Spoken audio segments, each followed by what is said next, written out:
Hello and welcome our blood viewers to RTD's News English Edition. Tonight for the highlights we got launch of sports activities in the southern regions, decentralization, SES.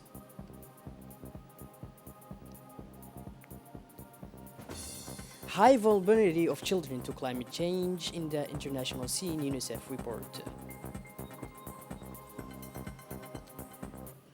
Those were the top stories for tonight. Welcome back to our newsroom, our blood viewers. Friday morning, Dr. Begum Asawi, Minister of Youth and Culture, who is on a 3-day trip to Hayu, Obokh, inaugurated the mini CDC of Wadi, a locality of 40 kilometers north of the city of Obokh. On her arrival at the site, accompanied by local authorities, the minister and her colleagues were welcomed with enthusiasm by the entire community of this locality, composed of notables, elders, youth, in short, a compact crowd of anonymous people, all kinds. After the traditional inaugural ribbon cutting over this mini CDC and the visit of the place, taking note of the needs in equipment in addition to those already brought on the spot, so that other small surrounding localities benefit from it. Dr. Hibu discussed at length with the various members of the community to collect carefully the governance. For the head of the Ministerial Department of Youth and Culture, the Community Development Center is also par excellence, an arena for discussions to identify problems and underlying causes, reflections on possible solutions and their implementation with the support of public or private partners. Certainly, the efficiency of the revitalization of CDCs, a dynamic innovative approach promising better perspective and inclusive development, which the MGC is the initiator, is undoubtedly development on the success of a community. Youth interface concluded in substance Dr. Hibu before taking lunch offered by the community of Wadi in an atmosphere of conviviality. Finally, the Minister of Youth and Culture, Dr. Hibu Asawi, about to leave the locality, granted through the microphone of RTD an interview of the assessment of its 3 days of activities in the region of Wukh, ended today by the inauguration of a CDC in Wadi.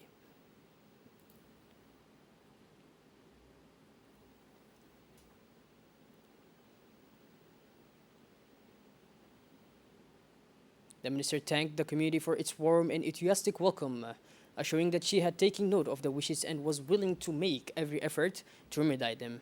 Moreover, Dr. Hibu insisted that the CDC must be for the entire community, a high place of governance, a space for constitutional and interactive exchange conducive to the promotion of intergenerational dialogue for the transmission of Republican and cultural values, as well as awareness of the culture of peace, unity, and social cohesion, and even the provision of health and other scourges. In honor of Hayu, a region of legendary hospitality, the Minister of Youth and Culture, Dr. Hibu Asawi, wanted to organize a musical evening in front of the Community Development Center of this beautiful historic city, where the first Frenchman landed more than a century and a quarter ago. The event, in addition to the Minister of Youth and her collaborators, saw the presence of the acting prefect of Hayu, Mr. Ali Makeh, the president of the regional council, Mr. Muhammad Hamad Ismail, parliamentarians, sages, and notables, the great figures of all kinds. It is in front of huge audience composed of young and old, all the types that speakers have proud the songs played by the great stars of the Afro song, such as Amanda, Ibrahim Somali, and others, under the bringing cheers of a population of Bukhwa.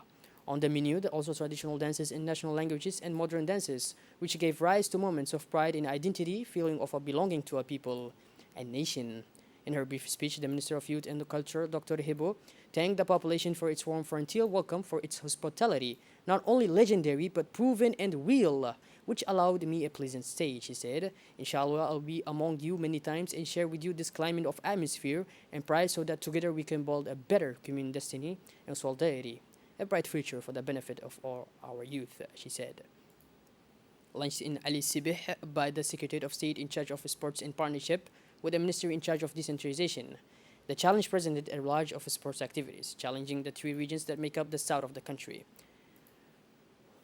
The event began with volleyball in sports complex packed with the people. At the end of a competition controlled from start to finish, they have left only crumbs to their opponents. Propelled by a solid defense in block, the Gunners did not stamp in front of the net, constantly finding diagonals after the reach for the competitors. Touched in its pride after the setback in volleyball, the team of Ali Sibih will take its revenge in basketball.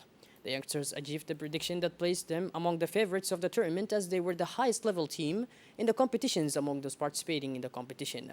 Although their rivals fought, the Asajogs gradually distanced themselves to ensure the victory in a comfortable way. with a great support from the stands and an exterior sportsmanship at all times. Never two without three, the Asajokes will confirm their good form in their Finnish discipline, that it's the race, by illustrating themselves in each of the events, the 800 and the 3000 meters. Al Sibih finished at the top of the middle standings ahead of Dekhel and Arta. By organizing this kind of events, the SEE seeks to ensure the development and well-being of young people to promote intra and inter-community exchange around the sport.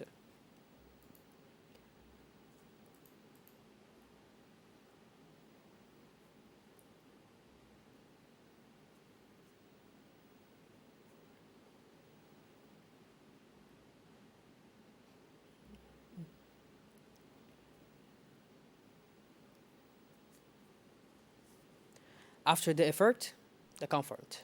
In a festive atmosphere, the sports complex of Ali Sibih was full. The guests attended cultural events, including that of a local troupe with its songs and traditional dances that delighted the audience.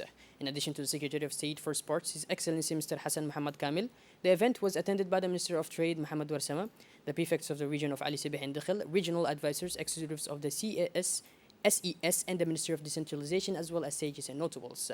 At the end of the ceremony, the officials proceeded to the awarding of trophies individual and collective to all participants distinguished in this challenge.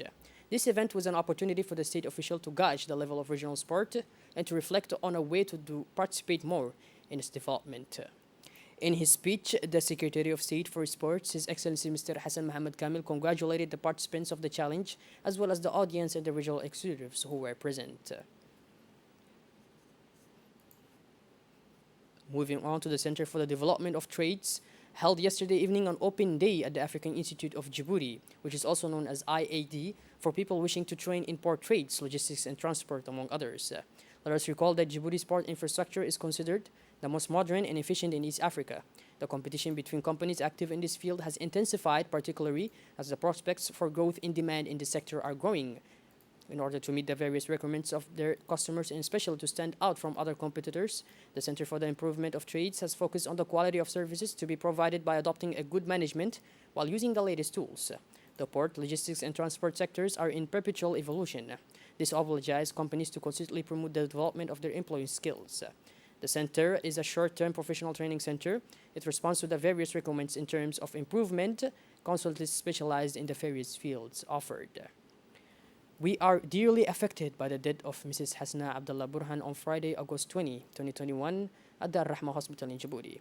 Born in 1945 in Tajorra, widow of the late politician, the deceased leaves behind her 6 children and 13 grandchildren.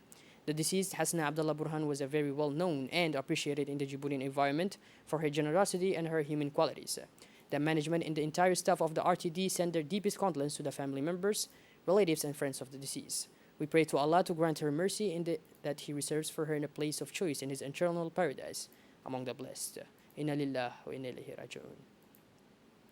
Moving on to the international scene, a UNICEF report highlights the impact of climate change on children, impact on their health, education, and security. This is what emerged from a report published by UNICEF.